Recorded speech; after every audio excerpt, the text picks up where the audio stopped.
Hey there, my name is Dr. Nought, and this is Sorcery Part 2, a game by Steve Jackson and his colleagues and cronies. And today, we are circling and trying to get to the Fallen Quarter to find a beggar who is actually a noble. And as you can see, we kind of waltzed past it without really getting the option to go in it. So now I'm going to kind of loop back around and see what we can do. So we've got a few places that we can crawl into the fence. That gets us to the necropolis, which is where we have to go as well, but I don't want to do that quite yet. So let's go... Actually, let's go this way. Kind of, yeah, we made it.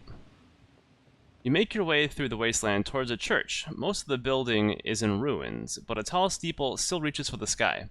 Circling the steeple are two dark shapes that look like enormous birds. At the foot of the church, a man dressed in rags is curled up asleep. Oh, this is who we might want. You stop and peer down to look at him. Could this be Theta, the blind beggar that you were told to find? Under a floppy hat and above a thick briar bush beard, two white eyes glow slightly like orbs. This poor creature is not only blind, he has no eyelids at all. We have to wake him up. You reach down and wake him gently. At first he doesn't respond, and you wonder if you are too late. Then he sits up sharply. "Who's there?" he demands. "I'm under attack! Under attack!" He rubs his eyes, then reaches out with dirty fingertips for your face. "Greetings," you say. The beggar groans and grumbles. "What did you wake me for? I can see in my dreams, you know. I'd rather stay there." "You are Theta." You round on the beggar. "You are Theta, are you not?" The man looks absolutely terrified by the accusation. He begins to curl up around himself and scream. Seems quite a strong reaction. Then you see he's not looking at you, but past you. You turn your attention skywards to see the two dark shapes are hurtling downwards, beating wide, leathery wings. They are the creatures you saw flying around the steeple. "God-cursed harpies," he declares bitterly. "They come for me every time. Every coin I get, every apple, every sinking crust of bread, they come and they take it from me. What did I do to deserve such torment?" You push the beggar back and stare up into the sky. These are harpies? Holy crap. That is not what I was picturing. The harpies are screaming down towards him. Ugly, dark-skinned creatures with sharp talons on their arms and legs, coming to tear out what is left of his eyes. Yeah, we're gonna take them out. See, like, there's like no sound in this game, and then boom, all of a sudden. Wait, the hell is that? Y-O-B. Summon a giant. No, we shan't.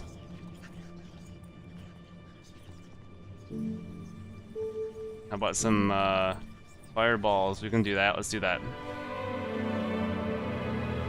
You cast the spell, winding a fireball in your palm. The beggar stumbles backwards, overawed by your power and the heat of your flame. Then you toss it upwards at the harpy. The fireball connects. The creature wheels and flaps in the sky, trying to put out the burning in its wing. Then it turns about, screaming downwards for your blood. Let's just go crazy. Yeah, I'm glad we did. The harpy's clawed wings raise a cloud of dust from the sky, blinding you as it swoops in close. You swing wildly, hoping to chop the creature from the sky. The harpy hits the ground. It is a huge creature, as big as a bear, but the savage light in its eyes has gone dark.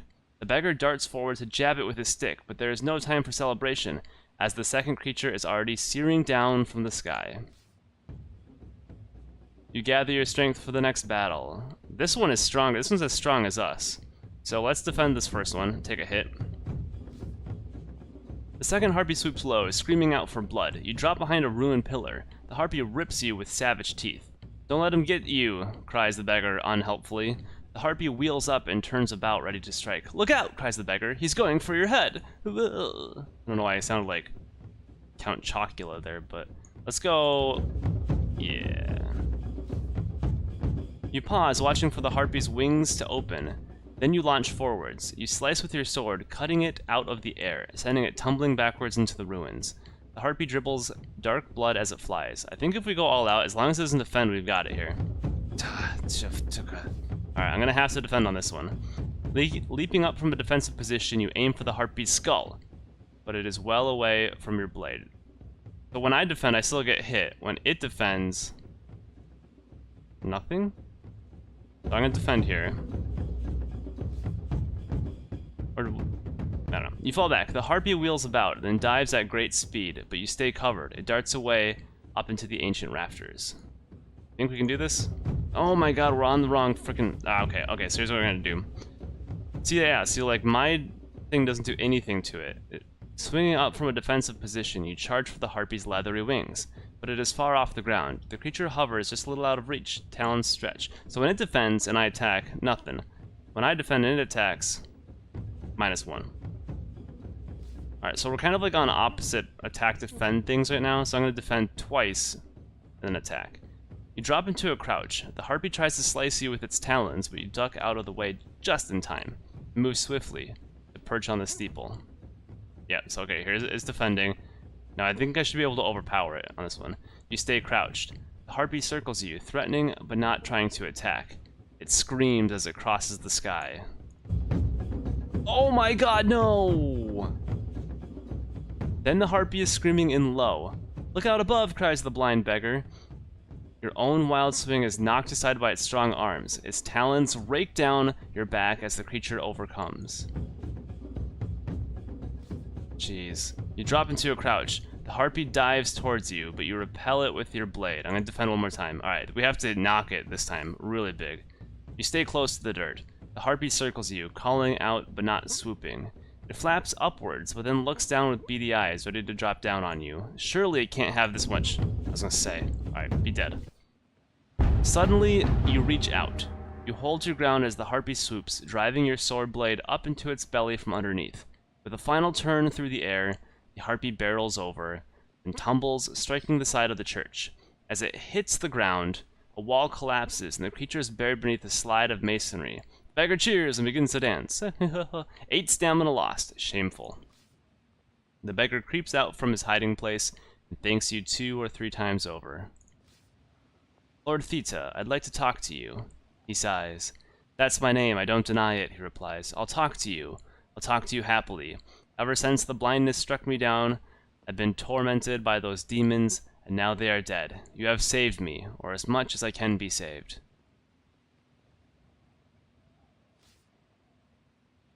You take a moment to show some sympathy. You take a moment to show some sympathy. What happened to your eyes? A black-eyed curse, and I know who cursed me. It was Sansa's. Once he was a good ruler, fair and honest. He ruled Kharé like a kind father looking after a cherished daughter. Nothing was too much effort, but he began to fear his other counselors. He thought we were plotting against him, ready to overthrow him. You can see he is shaking at the very act of remembering. You gesture for him to continue. Go on. Well, the beggar whispers. He began to take actions against us. First, moving the portal traps around without telling us. Then later, people started to disappear. Shinva first. He was cursed to a living death. Then Maulus, equally cursed to a dying life. And then me. Begins to weep once more. Didn't the Goblin King claim that he had blinded Theta? And Sansa has been missing. Your mind races. Could Sansa really be about to overrun his own city with goblins? Surely even the first noble of Kharé could not be mad enough for that. Beggar shivers against the sudden breath of cold. The afternoon is waning, evening is approaching already. Days are growing shorter, Theta remarks. It's like that here, near the Baklands. Tell me your spell line, please.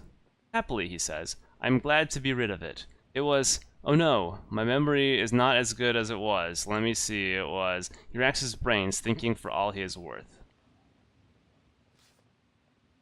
You wait patiently for him to remember. Got it, he exclaims. It's by Kurga's grace and something's pride. Oh, but I can't remember what that something was. You have heard the other half of the line, however. Forga? That's it, Theta exclaims. Or was it Tenga? No, I think it was Forga. Remember, spell lines are listed in the key section of your inventory. Beggar makes a coughing sound. I'm starving, he whispers. So hungry. But you have no food you could offer him. Tell me, you say. The order of the spell lines for the North Gate. Do you know it? Theta laughs. No, no idea. Although I know my line came first. That's helpful. You thank the beggar once more for his help. Then you look to the track ahead and take your leave of him. You turn back along the path to the junction. Alright, let's take a look at our clues. We're gonna go through this fence now. I need to sleep. Nope. I don't go here. So this is first. By Kurga's grace and Forga's pride. Something, something, something, something. Tumblers too, sealed deep inside. I bid you portals open wide, or something like that. It should make more sense when we see the fourth one, I would think. Alright, with 8 stamina, let's keep going. A track climbs the rise at your back, towards a low hovel. You are back at the far edge of the wasteland. Ahead, the sun is setting behind the trees. Ahead. Behind and ahead. That's weird. The path ends at a tall and ancient iron fence, overgrown with weeds. Through the dense leaves, you can make out a wide area beyond, dotted with stones and small buildings and straight, somber trees. Whatever it is, it can't be as deserted and empty as the place you are leaving. Like, I wish I could, like, you know, just climb it. You test the ivy. It seems tightly wound about the railings. Wedging one toe between the metal bars, you grab... oh my god, I can't read today. You grip the cords of the plant and haul your way up. Then the second foot is up, and you are climbing, though you can feel the plant tearing under your hands. Just get off. You don't trust it. You let go, and half leap, half fall from the fence. The ivy tears away under your grip. You land in an uncomfortable heap on the ground. That lost me a stamina. However, all is not lost. Where the plant has torn away from the fence, a foxhole has been revealed, leading underneath the fence. Something, a rat perhaps, scurries through the fence and back into the wasteland. You kneel down and wriggle your way into the foxhole. It is so narrow that you have to keep your arms out in front of you and drag your pack along behind. But thankfully, it is short. Coming up on the other side of the fence, less than 2 strides away. You pull yourself up from a hole in the ground into a graveyard. I would totally not do that. Like, no. That's... no. No, if it's that narrow, I would just try climbing it again. You are standing in the grounds of the necropolis, a city within the city, occupied by the headstones and mausoleums of the dead. Somewhere between the yews and cedars, you can make out the wide road that loops through the graveyard before turning uphill as it heads for the far gate. The wind whistles between the tall trees. The sun is setting behind the wall. You step nervously off the path and walk between the nearest tombs. Some are ancient, headstones tilted to crazy angles, and some of them fallen face down as though the citizens of this graveyard have been drinking since they died. Others are fresh, neatly carved and clean of all moss and weeds. They sparkle in the moonlight, as though cleaned by maids and waiting for their occupants to arrive. That's poetic, kind of. So let's see where... So Sansa's is the Goblin King, and portal traps. Kharé is protected by a series of portal traps. Great. Sansa was the first noble of Kharé, but is now the king of the goblins in the sewers below the city.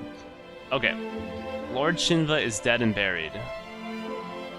His spirit still haunts his crypt in the Kharé necropolis. Okay. So we've got... explore the newer tombs, explore the older tombs, or leave the graveyard. So what's more crypty? Over here, maybe? Is he older? I don't know. You wind your way between the headstones to reach the oldest area of the graveyard, in the corner nearest to the city wall. Most of the stones here are now mere rubble. A few statues lie face down in the mud. A tree has split through a carved stone coffin. You soon find what looks to be the oldest tomb. It is a small mausoleum with a low roof supported by ornately carved pillars. An inscription reads, "Here lies Lorag, founder of Kharé." You feel the hairs on the back of your neck rise. Here is the grave of the man whose ghost you met at the gate. The tomb is a simple stone cabinet, carved with the likeness of a man. From centuries of rain and wind, you can make out nothing of it but a long grisly beard. Below the inscription is a longer tablet, but it is half weathered and covered in moss. You clear away the dirt from the carved inscription, but you still cannot make out the words, only trace their outlines with your finger. The eyes of the carved statue appear to be watching you. No, why? Why?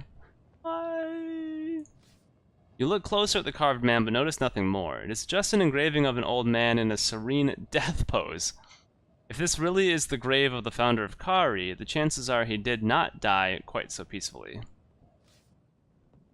You put a spare leaf from your spellbook over the inscription and rub it with the charcoal of the burnt wooden mask. The inscription comes up clearly. Here lieth Lorag. Arrive he in smoke to save us. Damned he the river... Wait, what? Wait. For us. Damned he the river for the flood would take our camp away. Forged he the weapons of silver to cut the ghosts. Caught he the rage of fury in the gates of bone. Lorag, spirit of Kharé, you must never leave. Damned he the river afore the flood would take our camp away. Is that what that's supposed to be, afore? Okay. You head away from the tomb. So, now that I think about it, maybe, yeah, it should be a newer tomb because I think, what's-his-face, the noble, probably recently died? That's what was said, right? There are several tombs here. There must have been a recent plague on the rich in the city. They're scattered around in roughly alphabetical groups.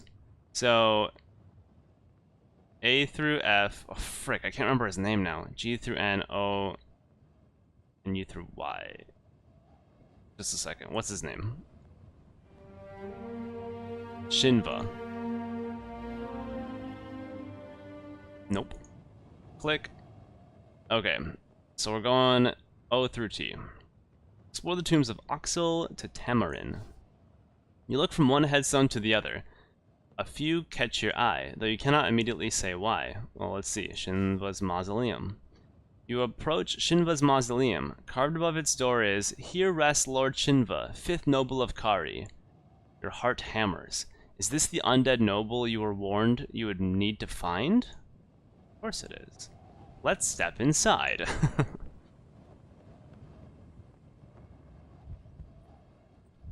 The door to Shinva's mausoleum seems to be unlocked, and is a crack ajar, as though someone regularly came and went.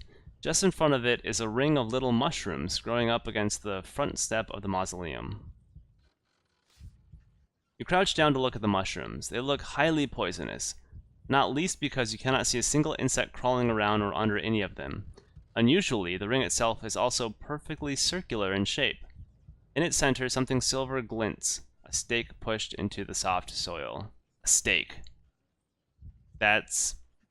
if it's a stake of silver. Yeah, silver and a stake. So that's for the undead. Let's... let me make a move. It's too cold to stand still, in the shadow of the wall.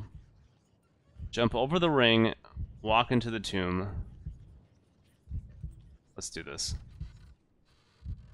You take a run up and jump clear over the circle of mushrooms, landing on the step of the mausoleum. That's how we do things. I'm not taking that silver. I'm too worried we're gonna wake up some undead or something. The air is freezing. Dust coats the floor. Urns line the walls, but there is no coffin. The floor space is empty, except for in the far corner where a narrow stone staircase leads down into darkness. Yeah, let's go. Skulls peer at you from the walls. Turn... I don't like the vocabulary, the choice of wording. Turn and flee.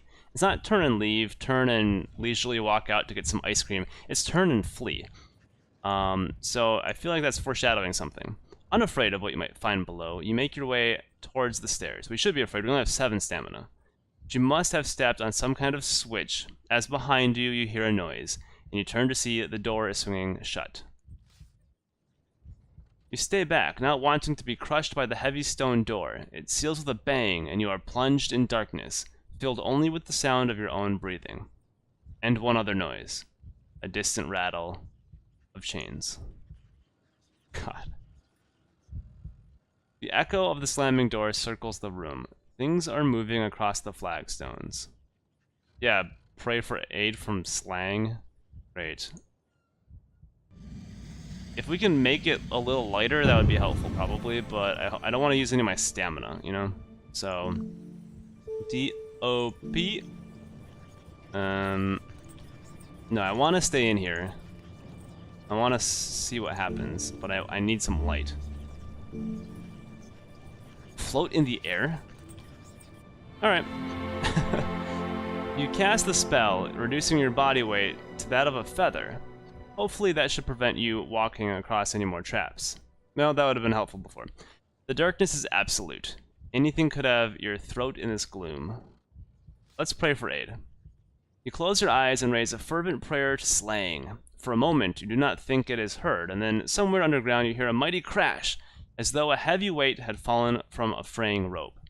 The door judders in response. It seems the counterweight which has caused it to close has come away, so you should be able to go and open the door. But slaying is the god of malice, and every prayer to him saps your inner vitality. You feel your body grow clumsy and more stiff. Your sword arm has been weakened. Getting your fingers into the crack between the door and wall, you are able to prise it open a fraction, and a little further still, until the cool air of the graveyard is flowing into the mausoleum. You gasp with relief. Something rushes across your boots and into a crack in the stone. But I'm floating, how is that? I want to go downstairs. You head for the stairs once more, but the light from the doorway does not go far. Halfway down, the dark is absolute once more. Alright. Menacing sounds echo up from the depths of the crypt. The clanking of chains, the moaning of wind.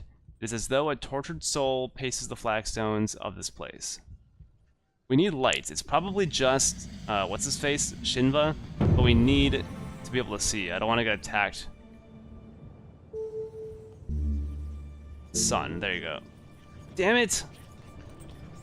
That would have been helpful. What? Okay, G's not a thing that I can do. I don't need wind. I don't have anything that really helps out here, huh? I don't need hot either, right? Okay, how? Man, we're really running out of... You cast a spell and wait for a sense of how to proceed. A voice enters your mind telling you there is no hope for you in the darkness below. Something reaches out and touches your skin with an ice-cold grip that tightens and tightens. You grapple for whoever is holding you, but either they are made of air or they dance around you, escaping your arms. Either way, you cannot reach them. You begin to choke. Uh-oh. You twist and turn about, but you only shake the last air from your lungs. Then, just as you think you will never breathe again, a heavy blade is pushed into your heart, and you die from that instead. What? You have been stabbed in the dark! Your adventure is at an end. What? Oh no. What does this do?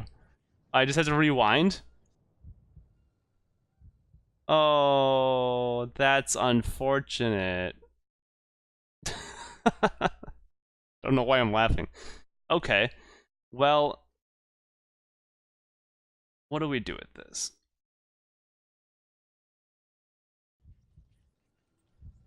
Well, we got, okay, so we're not gonna die. You stop still. Something reaches out and damn it! You turn to run, but the grip around your neck is too tight for you to move. You begin to choke. You try to scream, but have no air in your lungs. Then, just as you think you will never breathe again, a heavy blade is pushed into your heart and you die from that instead. Okay, well, we just died twice in about a minute. I don't think... Can we get out of this? Like, how... Shit. Let's try casting a spell. We might be doomed. Because this game doesn't have, like, multiple save points. It's just, like... You do it, you know, as you go, type of thing. I could do hot again. Let's go, we're gonna be dead here. You cast a spell, creating a blazing ball of flame that for a moment fills the stairwell with light and reveals a ghostly shape hovering in the air just a foot in front of you. Or, in front of your... Its clawing, skeletal hands reaching out. Then the flame vanishes in the cold of the crypt. Something reaches out and touches your neck with an ice-cold grip that tightens. Damn it! So, I think we're done.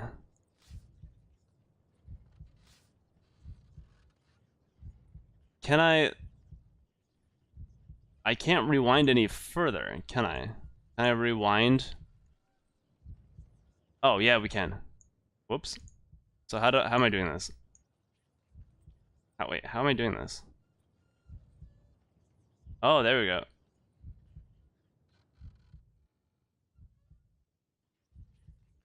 So I can only go... Oh, wait. Yeah, okay. Oh, we can go all the way back. Okay. So this is good. So we've died 3 times. But I'm not stopping here because the story is very interesting. What we need to do is... Let's try this... We need to come through here with more stamina, and we need to... Here, let's go back to here. Okay, so we have to go... If maybe we'll try this one more time.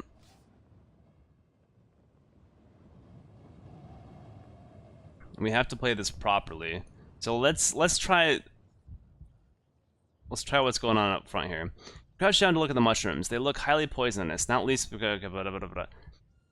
in the center, something silver glints, a stake. Let's take this. You reach over to pull out the silver stake, but you cannot reach it without stepping inside the mushroom ring. Something about that gives you pause. You cannot tell what. Let's just take it. You reach for the stake, stepping into the circle of mushrooms to get close enough to reach. Except when your foot should meet the ground, it doesn't, and you find yourself falling. Oh, that's, what? The hell? You have fallen into a portal trap once more. You brace yourself as you tumble through the air, knowing full well what is to come. Or what is coming. You have landed in a disgusting pile of unbelievable filth. Yes, we've done this before. No, wait, shit, oh, it, damn it. Yes, duck to avoid it. Okay. We've done this all before, are you kidding me? This is exactly the same as before. So this is a portal trap, it's just a well? Sigh. Okay. Well, we're gonna stop here for now. So, Shinva looks to be quite difficult. And we're gonna mess around trying to get Shinva's final answer, or the final line for the North Gate. But what I'm gonna do is when I get out of here, I need to head and get more stamina. So I'm gonna spend my gold, rest up, get food, all that kind of stuff, and then we'll head back to the mausoleum, because clearly it's a bit tricky. As if I just walk down the stairs, I die. So yeah, there's an unfriendly ghost in Shinva's mausoleum. Alright, well, in that case, I will say adieu for today, and next time, I'll see you then. Take care. Goodbye.